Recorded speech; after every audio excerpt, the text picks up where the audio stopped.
Ala kul in kuntum tuhibbunallaha fettabi'uni yuhibbukumullahu ve yaghfir lekum zunubakum vallahu gafurur rahim diyor.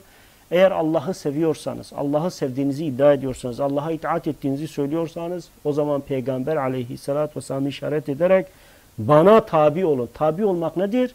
Birebir onu taklit etmek, onu yaşamak olarak anlamalıyız. O zaman Allahu Teala da sizi sever, günahlarınızı bağışlar diyerek Allahu Teala Peygamber aleyhissalatü vesselam'a itaatın çok mühim bir mesele olduğunu söylüyor. Biz de sünnette fitneler ve Peygamber aleyhissalatü vesselam uyarılarıyla alakalı konuşuyoruz. Hatta Nebi aleyhissalatü vesselam Huzeyfetül Yemani yoluyla gelen bir rivayette özellikle fitnelerden, fucurdan Müslümanları sakındırırken günümüz Müslümanları Peygamber aleyhissalatü vesselam sünnetinin zıttını yapıyorlar. Neden? Çünkü ilim yok. Neden? Çünkü sünneti yaşamak yok, sünneti anlamak, algılamak, sünneti kabullenmek yok. Bugünün Müslümanları mealcilik yapıyor. Akşama kadar kötüledikleri Mustafa İslamoğlu, Mehmet Okuyan, Abdülaziz Bayındır veya efendim bilmem Doberman mıdır nedir öyle isimleri olan adamları kötülerlerken kendileri de aynı mealciliği yapıyor. Ayetlerin zahiri üzerinde hüküm çıkarıyorlar.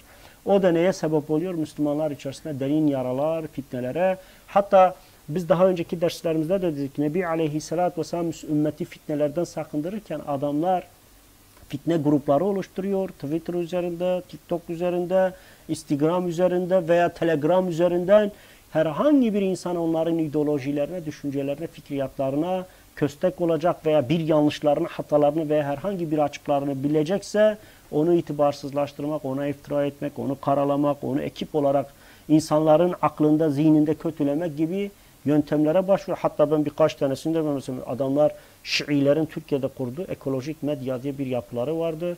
Emin ol yüzlerce kirli isimler, isimlerini de görseniz yani böyle tiksineceğiniz isimler, o çirkin resimler, çirkin kişilikler, çirkin şeyler ve bunu İslam ve din adına yapıyor.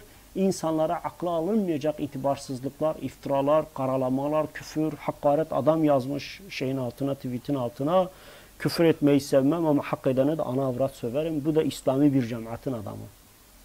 Bu adam nedir? Bu adam Bel'am'dır. Bu adam hiç İslam'dan dinde nasip yok.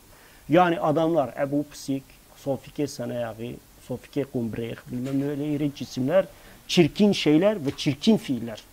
Ve insan baktığında bunların aslında sanki İslami bir cemaatte mensup değil. Aslında fitnenin ta kendisiler. Hizb-i şeytandırlar. Ama sorduklarında Allah'ın partisi olarak kendilerini sunarlar. İşte Nebi Aleyhisselatü Vesselam aslında bu ümmetin içerisinde ahir zamanda çıkacak olan çirkinlikleri de haber vermiş ve bizi bu konuda uyarmış. Onun için ben Müslümanlara diyorum arkadaşlar sosyal medya bize bir şey kazandırmaz. Sosyal medya bizi maymuna çevirir. Sosyal medya bizi de itibarsızlaştırır. Sosyal medya bizden imanı, İslam'ı alır. Bize gıybet etmeyi, dedikodu yapmayı, iftira atmayı, küfür etmeyi, sövmeyi binlerce pisliği öğretir. Onun için biz İslam'ı hayatta yaşayalım. Tabiri caizse ilmi sosyal medyada değil, direktmen gelip alimlerin meclislerinde, ilim meclislerinde oturarak onlardan istifade edelim. İnan yani o isimleri saysam gülersiniz ama o isimlerin altında ne pislikler döndürülüyor.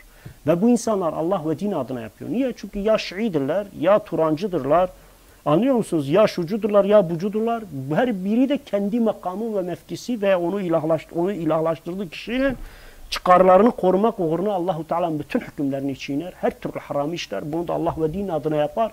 Sonra da fitne çıkaranlar, izbe köşelerde fitne yapanlar diyerek de bir de üstüne insanları kötüler ama kendi hatalarını, haramlarını, isyanlarını, şirklerini, çirkefliklerini asla görmezler.